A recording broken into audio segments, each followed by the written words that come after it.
Hey guys, যদিহে পোনপ্ৰথমবাৰৰ বাবে আমাৰ চেনেলটো চাই আছে, প্লিজ চেনেলটো ছাবস্ক্ৰাইব কৰি কাষতে থকা বেল আইকনটো প্ৰেছ কৰি অল কৰি দিবলৈ নাপাহৰিব। ৰেঙনি টিভিত সম্প্ৰচাৰিত হৈ থকা পাখি ৰ'দ বৰষুণৰ ধেমালি চিৰিয়েলত অভিনয় কৰা বিক্ৰমাদিত্য বৰুৱা অভিনেতাজন আচলতে হয় কোন, ঘৰ ক'ত, কাৰ সৈতে প্ৰেমৰ সম্পৰ্কত আছে, সবিশেষ জানিব পাৰিব আজি এই ভিডিঅ'টোৰ মাধ্যমেৰে। গতিকে ভিডিঅ'টো অলপো স্কিপ নকৰাকৈ শেষলৈকে চাই থাকিব বুলি আশা কৰিলোঁ। পাখি চিৰিয়েলত বিক্ৰমাদিত্য বৰুৱা চৰিত্ৰত অভিনয় কৰা অভিনেতাজনৰ আচল নামটো হ'ল আশীষ শইকীয়া। আশীষ শইকীয়াৰ ঘৰ হ'ল মালিগাঁৱত। আশীষ শইকীয়াৰ জন্ম হৈছিল 31 অক্টোবৰ তাৰিখে। আশীষ শইকীয়াৰ পৰিয়ালত পিতৃ মাতৃৰ লগতে এজন ভায়েক আছে।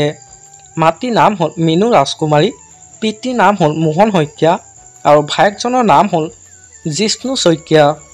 আশীষ শইকীয়াৰ শিক্ষাগত অৰ্হতা হ'ল তেওঁ স্কুল পঢ়িছিল ৰেলৱে হাই ছেকেণ্ডেৰী স্কুল আৰু কলেজ পঢ়িছিল প্ৰাগ কলেজত। আশীষ শইকীয়া এজন ভাল ফটোগ্ৰাফাৰ আৰু চিনেমেটোগ্ৰাফাৰ হয়। আশীষ শইকীয়াই বৰ্তমান পাখি চিৰিয়েলত বিক্ৰমাদিত্য বৰুৱা চৰিত্ৰত অভিনয় কৰি দৰ্শকৰ মৰম বুটলিব সক্ষম হৈছে।